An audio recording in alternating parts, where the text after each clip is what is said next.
in this movie, there were no soundtracks.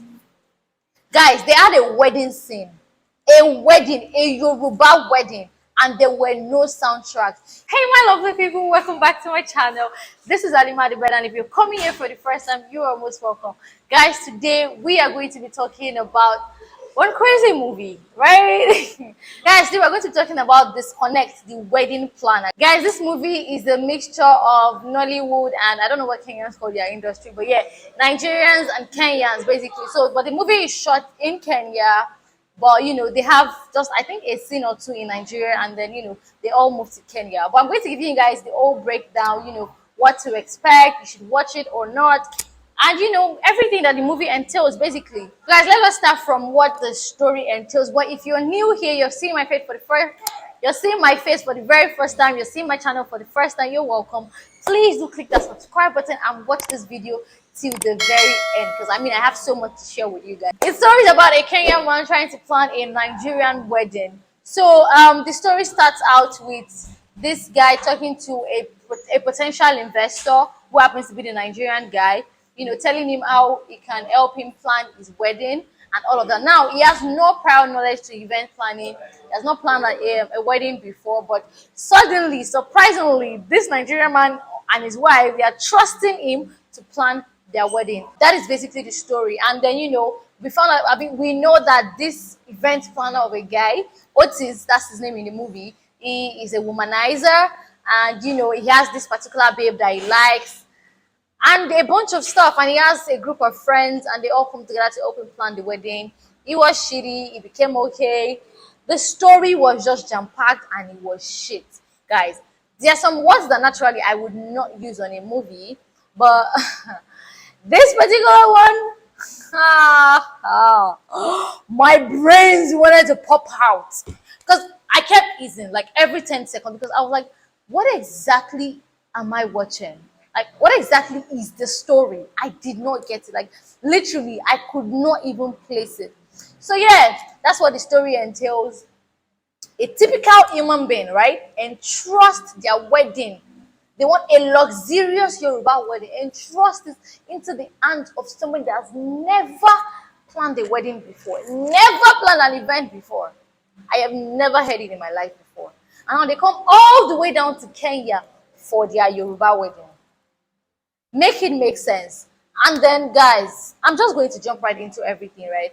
The casts, I don't even understand what I was saying. So let me I don't know the Kenyan names, so I wrote them down.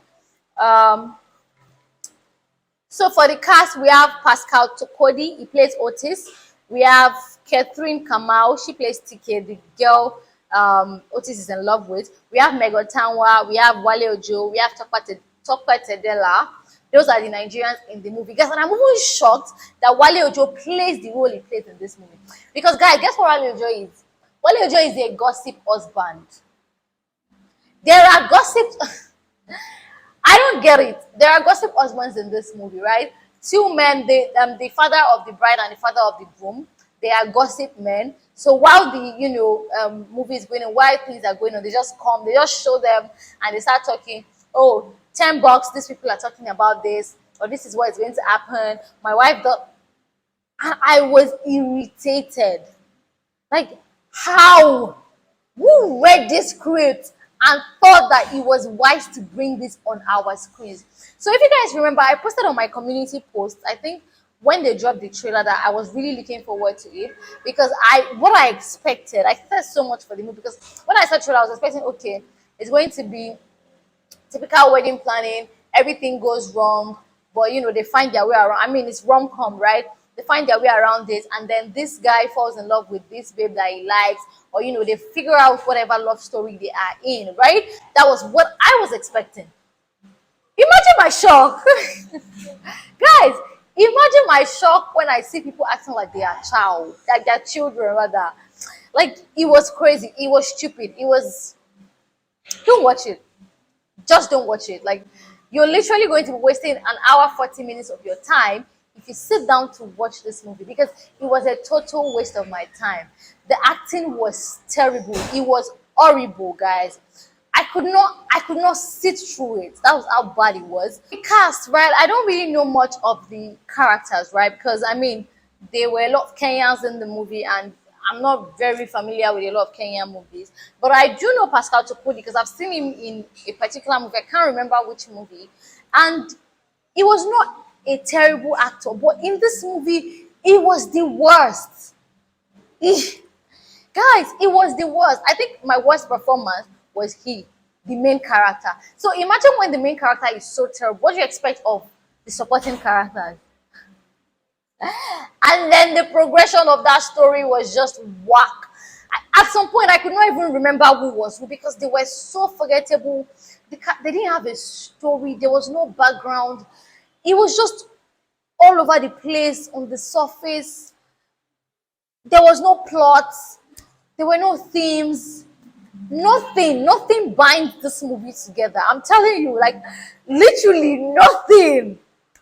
Whew, guys, it was bad, right? Even okay, at least there's one thing that you're going to like about the movie, right? For me, it's always soundtrack, right?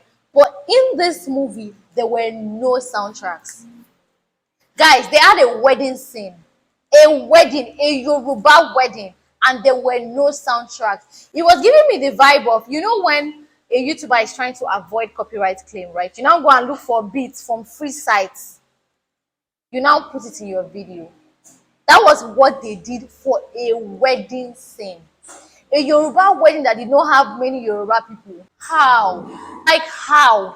Make actual sense, guys. This movie was shit. It was this movie is competing for worst movie in 2023 already. That's how bad it is, guys. Don't watch it. Don't waste your time. Don't waste your energy. Don't waste your data. Don't waste your money. Don't just try and check this movie out because it is literally the worst thing on Netflix right now. And I don't get it. Like, what is wrong with Netflix? It's like they don't vet their shows anymore or their movies anymore. They just bring anything and they buy it on Netflix. That was the same thing they did with U-Turn, and I was super pissed when I saw that movie. And now I'm super pissed about this one too. So guys, do not watch this movie. I do not recommend. It is a 0.0000 or -1 sef, over 10. So yeah, that's all I have to say about this movie. Don't watch it, and I'm going to see you guys in my next video. Bye.